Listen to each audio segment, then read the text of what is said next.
delayed a week due to the snowstorm that we had last Wednesday. So thanks everybody for being able to make it tonight. And tonight we were at the Vermont Police Academy in Pittsburgh, Vermont, as we try to move the meeting around somewhat to make it more easily available to anyone who wants to attend from the public that would rather not do so online. And the board members. And the board members as well, too. Yeah. First thing I'd like to do, I'd like to thank Michael Bancroft for chairing the last meeting the last 3 months. So thank you, Mike. I appreciate it stepping in. The other announcement I would like to make is that we are having dinner tonight, and it is on a tight schedule. So wherever we are in conversation, Abigail is going to give us a signal when it is shortly before 6. Our time slot is from 6 o'clock till shortly thereafter to be downstairs and eat. There are people that are eating after us, so we have very tight windows. Allison and Dave will be joining us as well too, but they will have to leave early, so just letting people know. First item on the agenda is to approve the minutes of our last meeting of February 21st, 2024. I'll make a motion to approve the minutes of February 21. Second that. Okay, any addition or changes to the minutes as presented? Hearing none. Okay, all those in favor signify by saying aye. Aye. Opposed? Okay, ayes have it, minutes approved.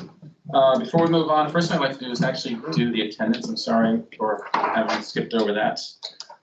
Let's start with the board members in the room first, and just identify yourselves and the county that you're representing. And then we'll move to members that are online, and then we'll go to the department staff.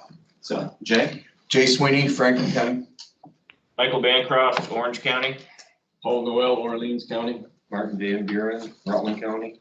Brad Ferlin, Caledonia County. Brian Bailey, Washington County. Nicholas Gordon, Windsor County. David? David Dean, Windham County.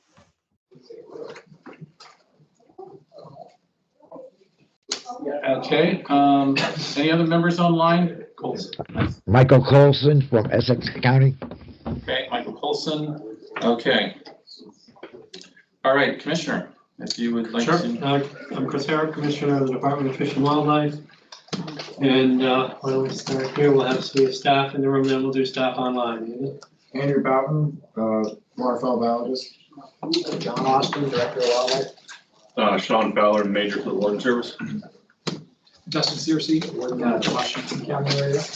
Abigail Connolly, Principal Assistant to the Commissioner. And then online, Eric. Yeah, Eric Palmer, Fish Division Director. And Mo. Mo Lynch, Fish Program Manager. I don't know if anyone else is online from the department.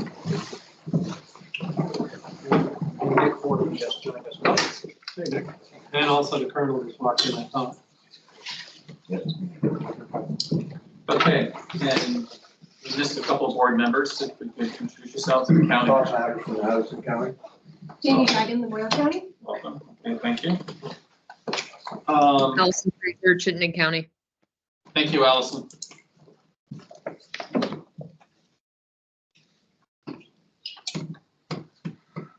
Okay. Okay, so the first, after approving the minutes, we will move on to public comments. And this is part of the meeting where people from the public, individuals have the ability to speak for 2 minutes. And we will be keeping time, and we'll start with people in the room, and then we'll move to individuals that might be online that want to make public comments. We'll start over here in this corner and just go right around the room. If you could just stand up and where do they have to be in order to be seen on the camera? Do you have any idea? You can stand. You can be seen. Okay, okay. Just, Am I okay here? yes, you are. Stand up, just identify yourself. Okay, I'm Justin Lindholm from Mendon, Vermont, a former board member. I'm talking about the S-258 bill that takes the board's ability to vote away from the board. And it has changed since last time I talked about it. But there are some things, it's not well drawn up. Even if you like it, it isn't well drawn up. There's no structure for the department voting. It says all over this bill that the department will be voting. There is no structure for the department to vote. It's the commissioner that votes. And I got it that way, and so did one of the big outfits that talks about this all the time, that it is the commissioner that will vote. So we're going to become undemocratized. There's a couple of non-hunters that said it will democratize things. Well, it doesn't. It does the opposite. You go from 14 people voting to one person voting. So that's the opposite of democratizing. And the other things are, reduction of conflict is what they're talking about. But between humans and animals, but we have that always in mind when we're doing the rules to make sure we take enough of the population out so that there isn't too much population of whatever is out there for things like that. But it's not well drawn up. And who's going to show up at these boards? I used to put, when I was on there for 6 years, I put countless hours, thousands of miles. No board member is going to do that when there's no vote. Thank you. Sir, next. Good evening, everybody. I'm Rod Coronado from the Town of Orange and Vermont Wildlife Patrol. Excuse me. At last month's board meeting, it was the first time I learned about the estimated 38% population decline in eastern mallards, the Atlantic flyway. This decline has been recorded over the last 20 years. I've learned it has been focused on much research. At last month's meeting, we actually heard about the incredible telemetry project that the department is participating in and how this will hopefully provide more insight into the cause of the decline. I admit I'm not a biologist, not a waterfowl hunter, but only a concerned Vermonter who believes that 38% decline of a hunted species should be cause for alarm for hunters and non-hunters alike. I also have incredible respect for Andrew and others charged with responsibility to manage such a threatened species and trust that they will make the best decisions. Yet I am opposed to the current recommended daily bag limit of 4 mallards for the 2024-25 migratory game bird season. I understand that we're coming out of a restricted 2 mallard a day bag limit period and that there has been a slight uptick in eastern mallard breeding numbers, which might warrant the return to a 4 mallard daily bag limit. But I still believe the science supports a more conservative bag limit recommendation by the department, one which the board has the option to take. Let me quote the 2022 Atlantic Flyway Council's fact sheet on eastern mallards from New York State, which states, since harvest restrictions went into place in 2019, mallard numbers have rebounded slightly, mostly driven by increases in eastern Canada. Although the increase is encouraging, the northeastern U.S. population continues a stable to slightly decreasing trend. A stable and decreasing trend in eastern mallard numbers in the northeastern U.S. should be seen as a blinking red check engine light to us all. No one is blaming hunters for this decline. I certainly am not. I know that waterfowl hunters are some of those most concerned about this decline, and it was through listening to duck hunting podcast I learned a lot about it. I learned about how survival and production are scientific indicators for wildlife numbers and how both are telling us little about the decline. I also learned about the potential threat posed to eastern mallards through hybridization with game farm raised ducks that are released into the wild. I share the department's concern that these farm ducks, as David Sosno called them, are not helping our native mallards at all. In my opinion, these domestically raised birds are weakening the survivability of wild mallards they breed with, making the entire species more susceptible to factors that may be contributing to their decline. Rod, that's time.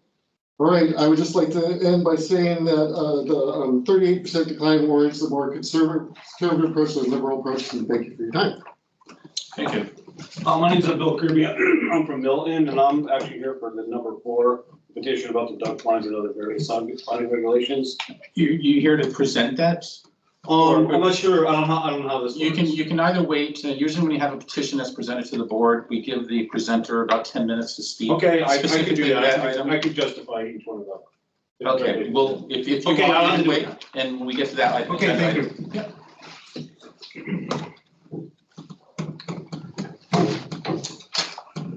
I also had the petition for the ending commercial fishing. Okay, so we'll speak to that when we get to that agenda item. Okay. Hello. Okay, thank you everyone for the public comments here in the room. Anybody online would like to put their hand up to speak about something that we're not going to cover on the agenda, if you're not presenting an agenda item. And Brian O'Gorman first. Brian? You're muted.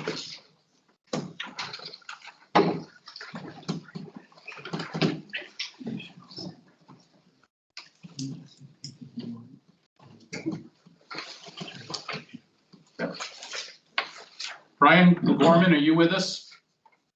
Do you have public comments you'd like to make? I'm sorry, I had my, are you talking about the commercial fishing thing for horn pout and yellow perch and kivers tonight? Yes, we will be. Well, can I talk about that? Can I address that, please? Yes, you have 2 minutes now during the public comments to say whatever you want, address whatever issue you want. Yeah. So, I don't have any problem with commercial fishing for these freshwater fish, but I'd like the board to take under consideration and direct the department to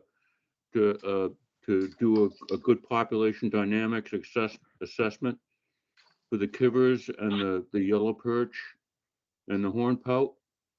So could you take that under advisement, please? What I'm asking you to do. Okay, I don't know if there's any fisheries biologists in the room tonight, but I'd appreciate that. Thank you very much for listening to me, sirs, madams. Thank you. Dennis Thompson? Yep, you hear me? We do. Okay. Yeah, I'm with the commercial fishing petition too, but I have something to say about S258, and it kind of bothered me a little bit the way it's written. It says in there that it should go by sound biology and science, basically. And in the same bill, they put in that the protection of coyotes in the end of it, which to me doesn't do that. And it goes against, well, it basically goes against the North American wildlife model. You know, and I really think that the board and Fish and Wildlife has done a tremendous job for the past 100 years. I've got all kinds of records on the deer populations from back in the late 1800s till now, and did 10-year averages on the deer herd. And like from the 60s till now, if you do a 10-year average, it's stayed really stable. And you see all the things that the biologists do for bats, for reptiles, everything. They do a tremendous job. It's not just for hunting and trapping like these other people think. And I just think Fish and Wildlife has done a tremendous job, and I'd like to thank you all. That's all I got. Thank you, Dennis.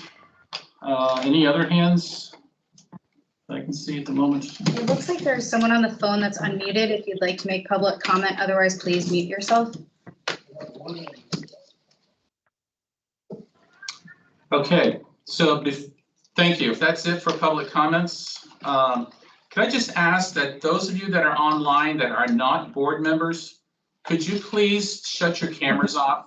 Not that we don't want to see you, but it just makes it easier to track what board members we have online and who is trying to communicate with us.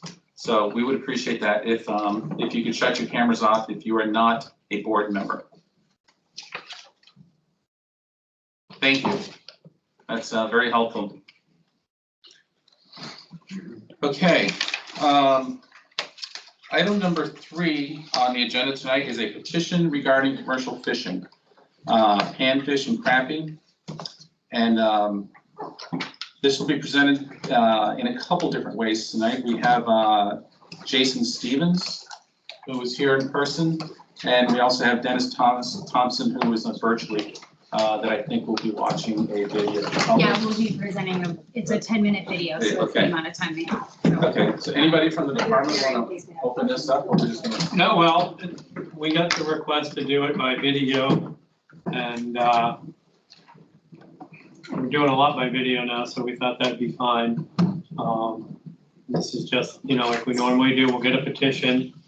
I'm gonna tell you in advance that I'm gonna recommend, or actually, I'll have folks from the fisheries division, but we're likely to recommend to the board as our practice now to just take it under advisement and have us come back with a recommendation. But this is a good opportunity to watch the presentation.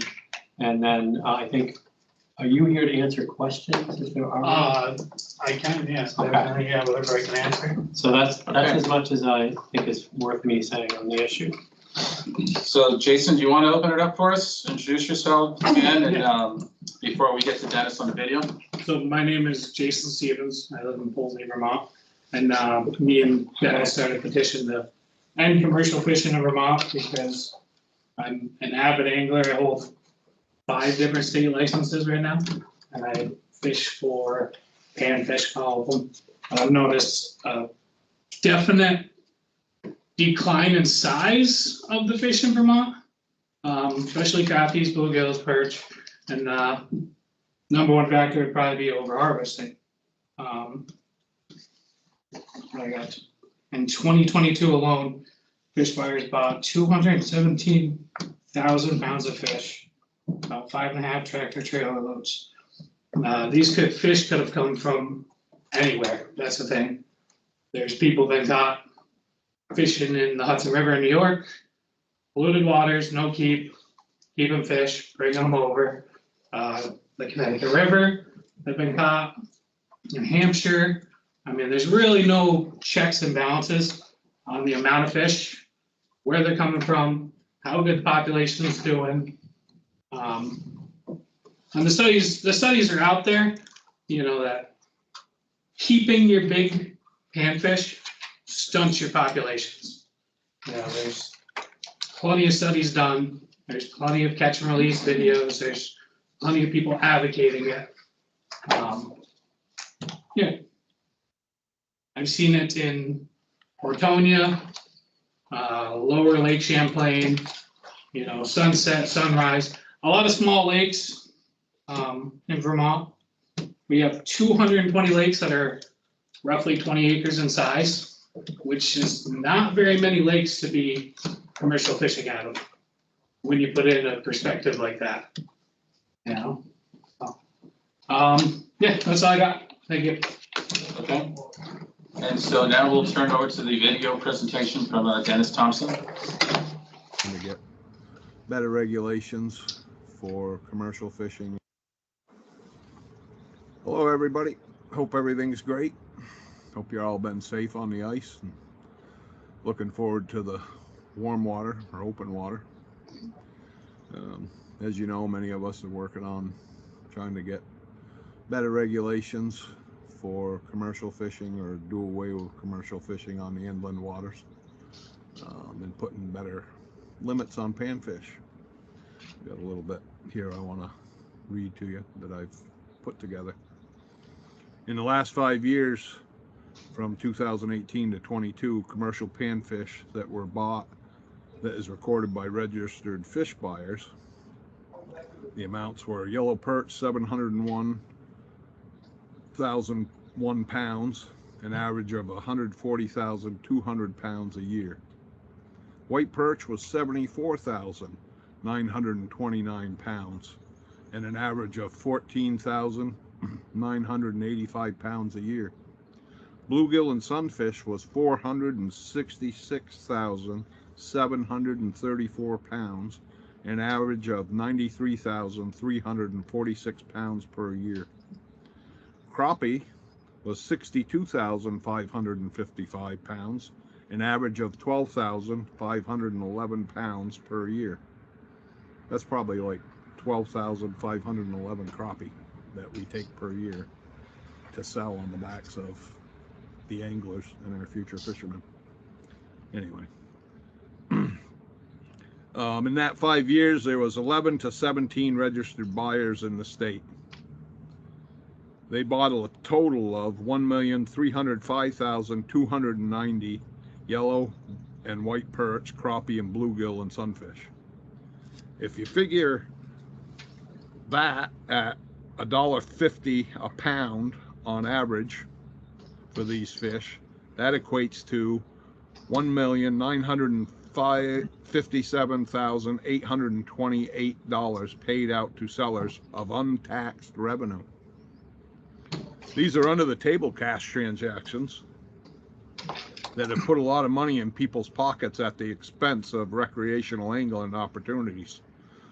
Some of this tax money possibly could have helped with fish management, like keeping hatcheries open.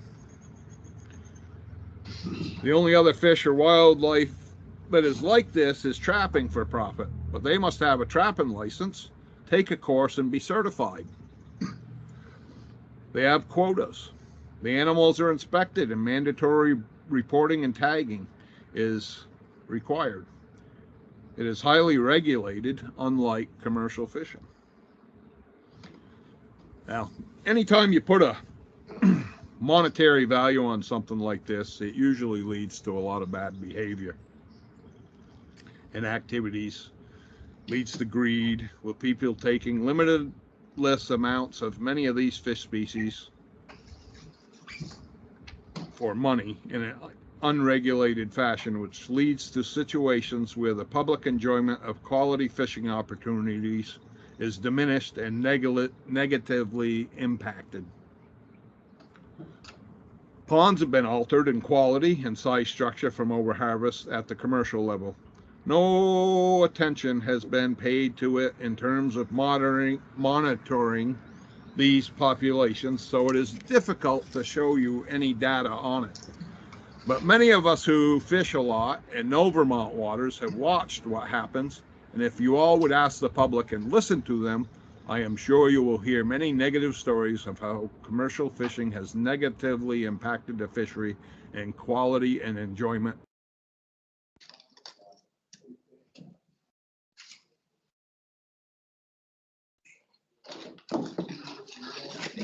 I don't know what happened. Hold on a second. Oh, okay, it happened to everybody. All right, good.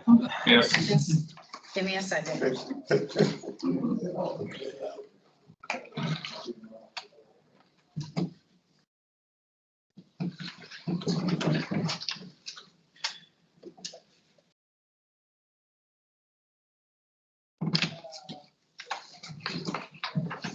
Species of panfish can and does stunt populations, and most times will never recover unless poisoned or killed, and basically having to start from scratch.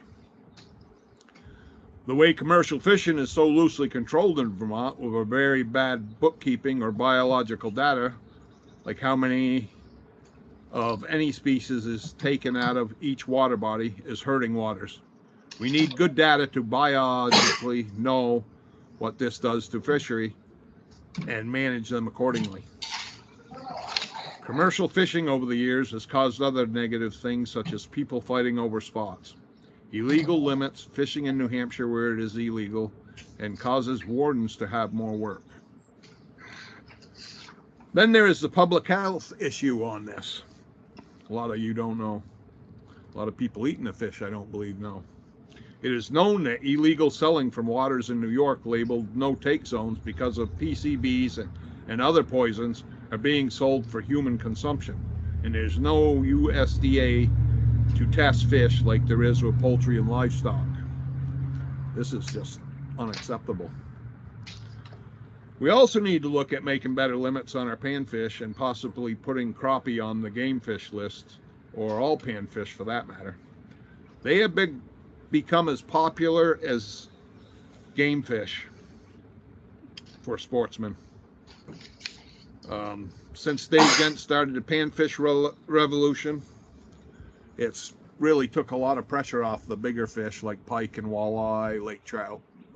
You know, back when I was a kid, pretty much that's all people fish for. And with Dave Gent, he changed all that and got people interested in panfish and bluegills. You know, especially when I was a kid, the old timers tell you to throw them on the bank, and you'd see piles of them on the bank. Not so much now. You go on the ice now, and 99% of your people out there fishing are fishing for panfish. So it's very important, and you know, we need to change these limits.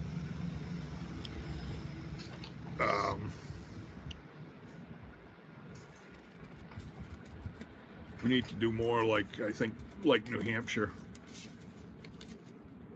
which I'll get to in a minute. Right now, there's only 7 states in the country that don't have limits on bluegills, and we are one of them. New Hampshire, the limit is white and yellow perch, black crappie, sunfish, hornpout, 25 of each species, with a daily limit of no more than 50 fish. So you get 25 crappie, 25 bluegills, 25 crappie, 25 perch, or a mixture of all of them, but no more than 25 of each species. This is a lot better, I think, and it's something we ought to look at doing here in Vermont. And Grant, mind you, I'm not totally talking about Lake Champlain. That might be able to handle it, especially with white perch. But the inland waters, they're taking it in the shorts bad, and we've watched a lot of these waters get pounded, and you can't catch a decent fish out of them anymore.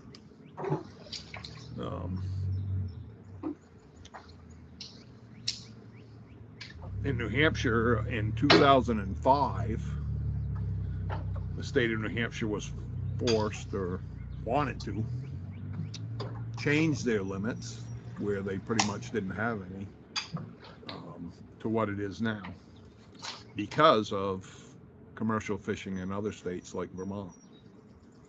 This is what it said. It goes on, it tells you what the limits were changed to, and then it says justification for administrative rule changes. These freshwater species of fish have commercial value, and therefore are targeted or have the potential for harvest from New Hampshire waters for the purpose of being sold to fish processors in Vermont and other states, which is in violation of RSA 207-2.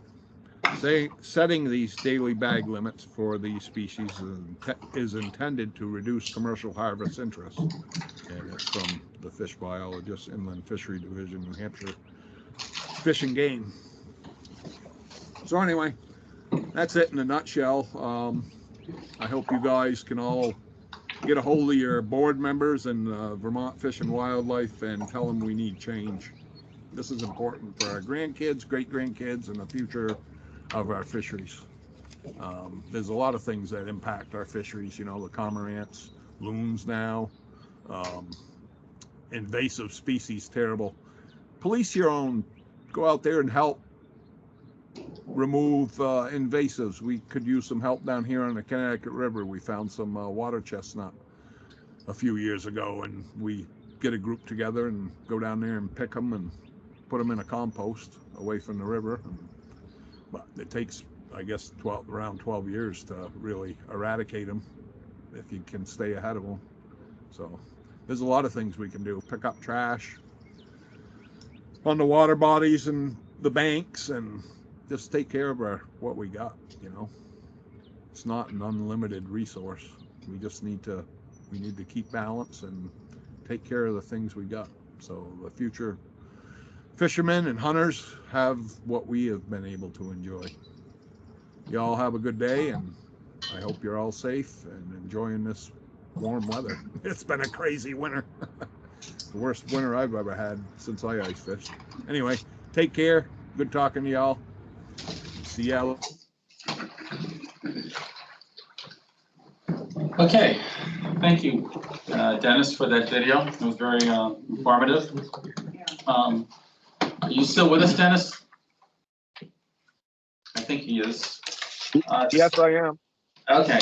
Does anybody have any questions for Dennis and Jason at the moment now that they've presented their petition, and before we refer to the departments? I've got a couple questions. Jay? The information on that you gave about the 5-year numbers of commercial fish sold, where did that come from? That came from the state of Vermont. Okay. I requested that information, and they sent me the chart with every year for I think close to 20 years. Okay. And as far as New Hampshire goes, do you have any information as far as changes they have seen in fish populations since they changed their rules and limits? I just, other than talking to the biologists over there, their size of their panfish have gone up. We notice the difference when we fish over there compared to here. It's a lot better. I mean, I got places over there I can catch 10-inch bluegill all day long, and I get 16-inch crappie, and it's not so much here in Vermont anymore. We've watched the lakes, like Jason said, Hortonia is one of them. A lot of the lakes around Hortonia and Bombazine, we'd watch guys come off the ice with 2 buckets and leave for an hour, come back, fill 2 buckets, leave for an hour, come back and fill 2 buckets, and they just did that. And next thing we know, we're not catching any decent fish off our Hortonia anymore. And them guys aren't going out there anymore because they're not getting them. So I don't know if you've ever gone to one of these fish buying places, but they, you walk in with your fish, couple buckets, and they sort them out. And the bigger fish, they pay more per pound. So they want the bigger fish because they get more money. And the guy hands you cash. They don't ask your name. They don't have a clue who's doing it. The sellers. You can bring 50 of them in and just say you had somebody with you for copies. It's Right. 25 limit. What do they do? Get money out of it. And I didn't say that, but in Vermont, there is no limit on bluegills or sunfish at all. I don't think I said that. Maybe I did, but I can literally go out there and catch 1,000 bluegill a day legally, that's just nuts to me. I mean, and we've watched it stunt populations. And the one thing that's been proven across the country is that when you do stunt populations, it creates more fish, but they're all little 4-inch, 5-inch fish stunted. And there's thousands more, and they create more waste, which creates more weeds and algae, which is a problem. And it gives them more places to hide from the predator fish. And then they just keep overpopulating. It's a bad chain reaction that happens. So that's some of the negative effects that this does. Jay, I have the chart of information that he just. Okay, said thank he you. acquired from the- Thank you, Dennis. if you want that. Yep. That's all I had. Thank you all. Any other questions for the presenters at this point? No? Okay. Would like to say one more thing, just a quick thing. So the big thing is commercial fishing is not consistent with fish and wildlife management. And because it has very few regulations, basically about the only regulation there is the seller has to have a regular fishing license and the buyers have to have a permit and report how many pounds they sell. What is interesting about this is derbies and tournaments, on the other hand, require you to have a permit, and it also requires them to submit data to Fish and Wildlife of how many fish they got and what water body and everything. And it's like it says in Title 10, it is so the fish biologists can manage them waters properly. Well, commercial fishing has none of that, and they kill, you saw the numbers, thousands and thousands more than any derby or tournament ever kills. So that's, to me, it's just something's wrong with that picture. Anyway, that's all I got. Thank you, guys. Okay, thank you, Dennis. Thank you, Jason. Commissioner, turn over to the department now. Thank you. I'm gonna ask Director of Fisheries Division. Oh, excuse me, Brian. I didn't have a question. I just want to point out that gentleman was supposed to speak also. No, I'm speaking different on the, different topic. Oh, I apologize. Yeah. Sorry. I thought it was. I could say one thing. I talked to a fish biologist in New York. They do a lot of hunting over there, and he was telling me that New York's going to the same problem with panfish. People now fish for panfish a lot, and they're thinking about putting limits on over there too, so. They do have, New York has a 25 bluegill limit, 25 crappies. Crappies are a no-sell game fish. So anybody going over from Vermont, taking crappies, bringing them back, is actually doing so illegally, which is, happens a lot. They actually up the size on crappies to 10 inches because you only have to be 9 to sell.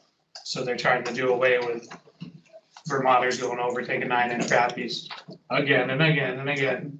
Okay. All right, thank you for that. Commissioner? All right, so I'll ask Eric Palmer, the Division Director for Fisheries, to give a brief response. Sure. Can everyone hear me? Yes, yes. All right, great. Yeah, as the commissioner indicated earlier, we're not going to respond to the specifics of the petition now. We're going to take it into consideration and we'll come back to the board at the May 15th board meeting with a recommendation. I did want to introduce Judd Kratzer, who's online. He's the chair of our panfish team, and he'll be the primary fish biologist who will be helping to respond to the petition. If the board members have any questions for us at this time, we're happy to answer basic questions, but as far as responding to the petition, we are going to do that at the May 15th meeting after we've had a little more time to review it. So do you need a motion from us to do that? Well, yeah, we will eventually if to what our action tonight will be. But if in the meantime, if there's any questions for the departments? Yeah, okay. Jay, would you like to make a motion? I would make that motion to take it under advisement for the department to respond. I'll second that. Okay. Oh, David, I'm sorry, I had my hand up, Mr. Chairman. Yep. Go ahead, sorry. As part of this conversation, and I don't know who would be the person to direct the question to at this time, but I'll let people think about it. There's a model of North American wildlife management. And one of the classic underpinnings is that, in fact, our wildlife is not for sale. That our wildlife is a resource available to all the people, protected by the Fish and Wildlife Department in the interests of all the people. Now, I know that sometimes it's difficult for people to make the leap from bears and deers and moose to fish, but I see fish as being part of the wild outdoors that is umbrellaed by the philosophy engaged in that North American model.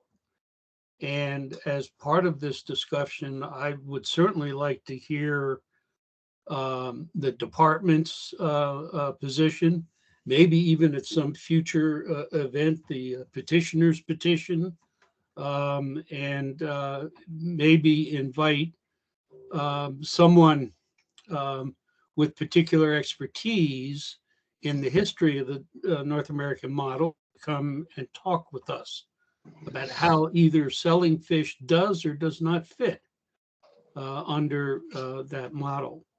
And I'm so inexpert in terms of what's available out there for resources that I'll just have to leave it to the biologists in the department and those professionals associated with the petitioners.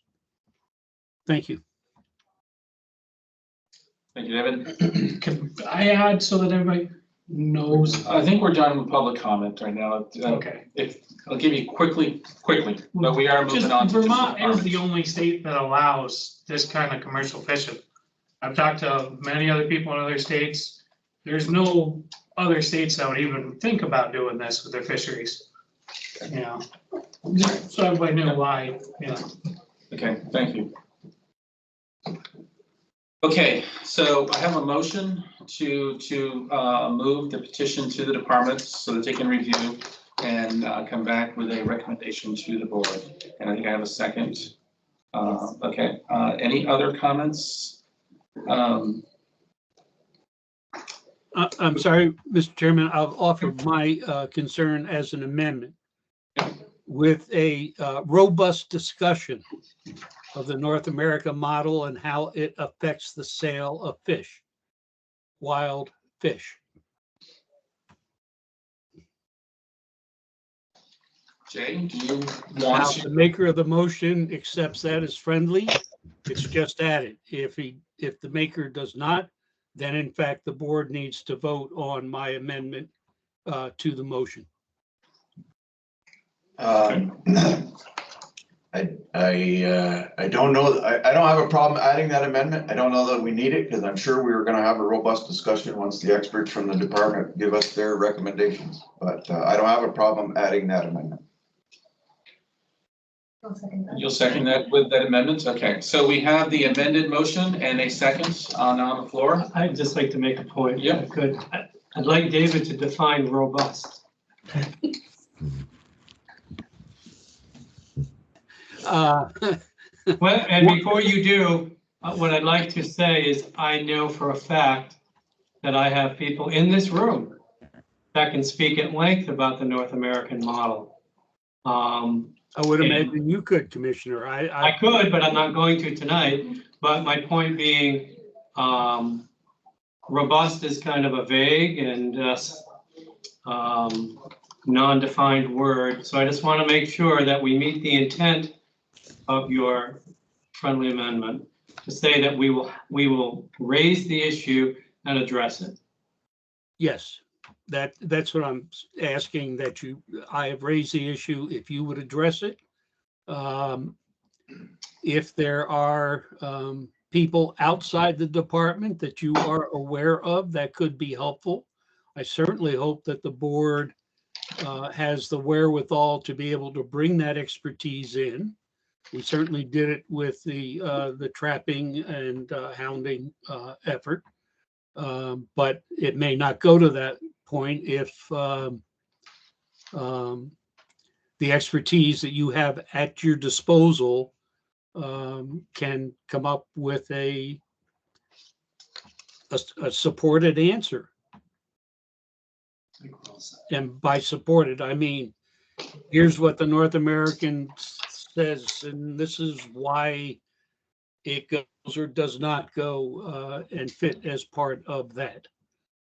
David, the commissioner is nodding his head and has said that he thinks we're all set. So, Okay. FYI, so thank you. Then I'm all set. Yeah, appreciate that. Okay, so we have the motion and we have a second. All those in favor of the motion as presented and amended by Jay, signify by saying aye. Aye. Opposed?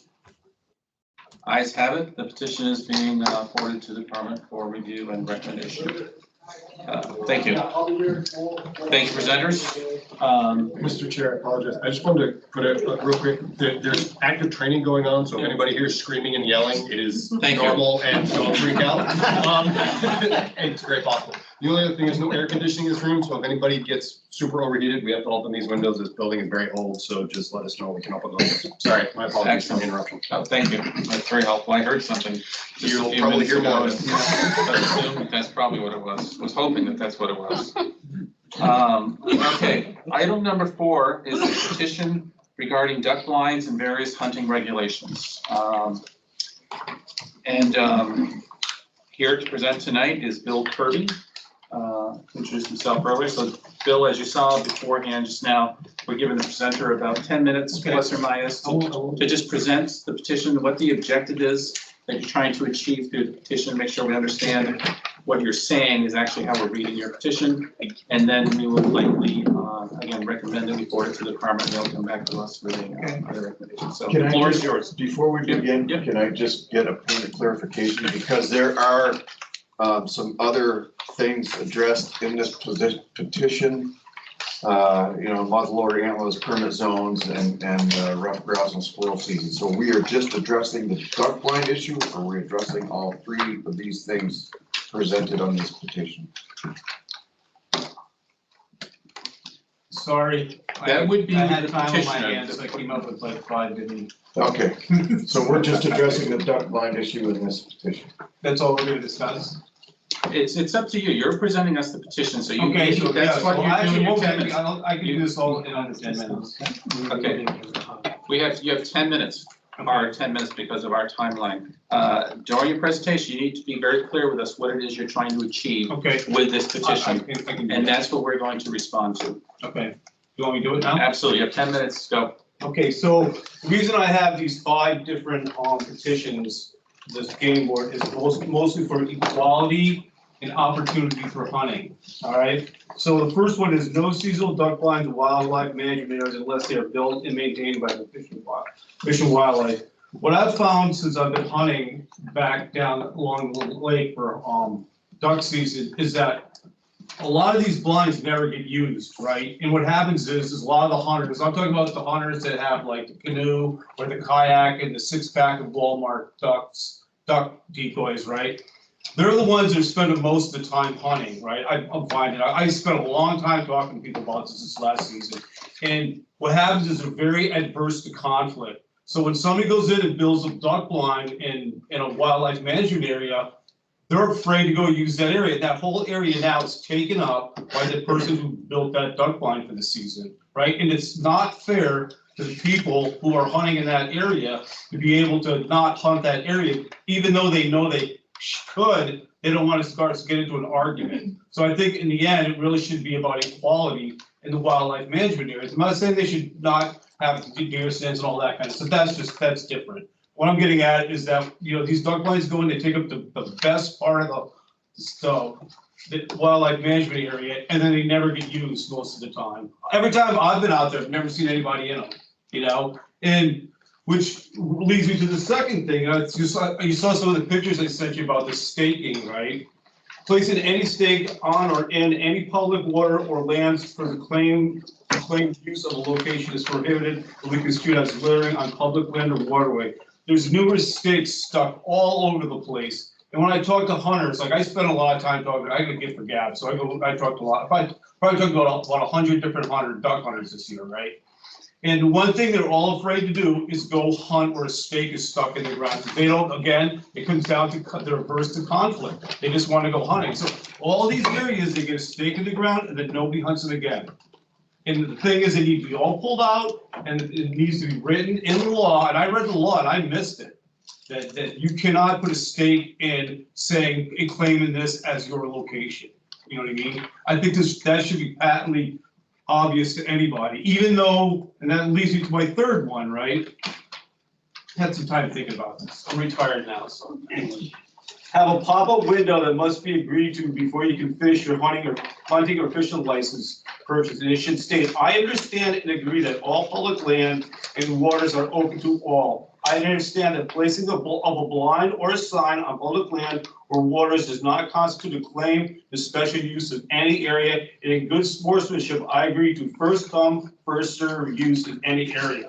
And I think that is something that that's when you buy your fishing license, you agree to that, everybody's on the same level playing field. Because a lot of times, people didn't know that. They're like, well, I can't go hunt next to that duck blind. So you can go stand right in front of it and shoot if you're there first. But they're not going to do that. And I think having that pop-up windows that everybody is able to agree to say, we agree that any use of the land is first come, first use. And I think that should be obvious, you know. That's up to you guys to decide, but I think that's a fair way to have everybody on the same page. You know, it's not just a regulation, it's a public information that people will understand and they have to agree to it. So when our game wardens show up and it's like, well, I've been hunting here for 30 years, he's gonna say, you agreed to that, and that argument's over with, right? Because we're all on the same playing field. And it's really about equality. Those three things are really about equality of, you know, being able to go into a wildlife management area and hunt ducks without having to put your decoys on in front of a duck blind or jumpsuit ducks. And then have some guy show up at 9 o'clock in the morning and say, this is my duck blind, beat it, you know? So I think that's important because wildlife management areas are for everyone to use and there shouldn't be any special use when it comes to duck blinds, you know? Okay, then we're gonna jump past that. We're gonna get to muzzleloader. I think we should change the muzzleloader antlerless dare permit system for units B, F1, F2, J1, J2, K, N, and O. And they should be combined to a single doe permit that can be bought over the counter. Right now, what I've noticed is a lot of those things don't sell out. So why should I be restricted? Let's say if I'm in unit B and I want to go hunt F1 and there's extra permits, I can't just go buy another permit to go hunt F1. Why shouldn't I, right? Or why shouldn't it be, you know, in the areas where they do sell out, right, that should be a special drawing permit. But let's say if you, in one of the ones that, I'm not sure, I'm trying to think of where one they all sell out at, but where one sells out, right? Then if you want to go and hunt in one that doesn't sell, then you can just go get an over-the-counter no permit. It gives people an opportunity to hunt. If you're stuck in B, you can't go to C or F1 or F2 or J2, you know what I mean, I'm saying? So it gives you a chance to travel around the state to different areas to hunt during muzzleloader season. I mean, I think it's a really good idea. And it gives, again, like I said, the reason why I'm bringing these up, this is an opportunity for more people to get into hunting and find places to hunt. Because sometimes you might show up at a wildlife management, there'll be 15 cars, right? And you're like, oh, I don't want to go hunt there, I'm gonna go down to Addison. But you can't because you have a doe permit. You can go hunt bucks, but you can't hunt does down in Addison because you only got one. I think that system that we're using is kind of antiquated, you know? So I think we should really consider doing that as part of the next muzzleloader season. It just makes it easier for people, you know what I mean? And it's not like deer are gonna like disappear, we're gonna over harvest deer. With global warming coming now, I mean, look at this last winter, there are gonna be more deer. It's gonna be a bigger problem. So why don't give us hunters opportunity to hunt more, right? And then the last one, change the rough grouse and squirrel season to end February 15th. I checked the regulations for the Adirondacks because I think our environment is very similar to the Adirondacks, right? If you think about it. And their season starts for grouse on September 20th and ends February 29th. That's 4 grouse per day. And then squirrel starts September 1st and ends February 29th and you get 6 squirrels a day. You know, there's not a lot of people that hunt grouse and squirrel after the end of after December 3rd, you know, after deer season. But there's enough out there that I noticed. I talked to like squirrel hunters and grouse hunters and said, I would love to go hunt. And they all ask the same question. Why does squirrel season stop December 31st? And I'm like, I don't know. Because squirrels are really rats that live in the trees and they breed and they have plenty of them. I've seen places that get hunted a lot. There's always squirrels there. So I don't think there's ever been a study done on squirrel population. Maybe on grouse, but I know on squirrel population there hasn't been done. I just think it's more of a traditional thing that's always stuck as December 31st, that's the end of the season, so shucks, that's what we're gonna stick with. And I think that this, again, gives more opportunity for people to go hunting and spend their time outside. So that's all I have. Okay. That was quick, wasn't it? Thank you, Bill. We have a couple minutes. Anybody have any questions for Bill? I do. About the duck blinds, hasn't it always been on a first come, first served basis, kind of like setting up a deer stand somewhere? Well, first come, first served basis. No, what I'm saying is that if you set up a duck blind on state waters, I'm talking about like wildlife management areas are different than state waters. Wildlife management areas were there so that when people want to go hunting, they can hunt in that area, right? So I think it should be on an equal basis. If you have a WMA that basically has a lot of like Little Otter Creek, places like that, where they have duck blinds in there and stakes all over, that, I mean, there's no reason in this day and age that you can't have a boat and put some camouflage on and put your decoys out, right? Building a big duck blind stuck in the middle of a channel negates that area for everybody to hunt because nobody wants conflict. But in state waters, you know, people build duck blinds, and some of these people have been building there for generations, right? And I get that. I'm totally fine with that, right? But they have to remember that if I decide to show up at 4 o'clock in the morning and sit in front of the duck blind and throw my decoys on, tell them to go pack sand, they're gonna have to go pack sand and be nice about it. I mean, wouldn't that be how it would generally work? Like if your decoys aren't out, then it's fair game to anybody that goes. If you have the Fish and Wildlife Department manage different duck blinds within that management area, then how are you gonna know that somebody's not hunting there? Are you gonna I guess I sign don't out understand sheet? your question. Well, you had mentioned before. People are afraid to hunt, like in the wildlife management areas, people are afraid to hunt around somebody else's duck blind because they want to avoid conflict. So if you don't have any duck blinds in there, unless they're managed by the state, like places like Louisiana, like the areas they use for wildlife, for duck hunting, you can't have any duck blinds in there, and it's first come, first served. Right, so if it's gonna be managed by the state, how are you going to how are you gonna enforce that? You're gonna have like a sign out sheet for certain No, areas just, that, it should be first come, first served. If the state builds a duck blind for that area, or like a platform, right, where people can hunt off of that, then it's first come, first served. If I'm aggressive enough to get up at 4 o'clock in the morning and have me sitting in that spot. but wouldn't it essentially be the same if, even if somebody puts a duck blind out there, if they don't have decoys out, they're clearly not hunting there. So, But it brings us back to the question of people are afraid, and I've literally heard this from every single hunter I talk to of duck hunting, is they don't want any conflict, so they don't hunt in front of the blind. And not everybody's aggressive. I mean, I would go do it and just tell them, hey, too bad, call the game ward. But a lot of people, they don't, they just want to enjoy themselves.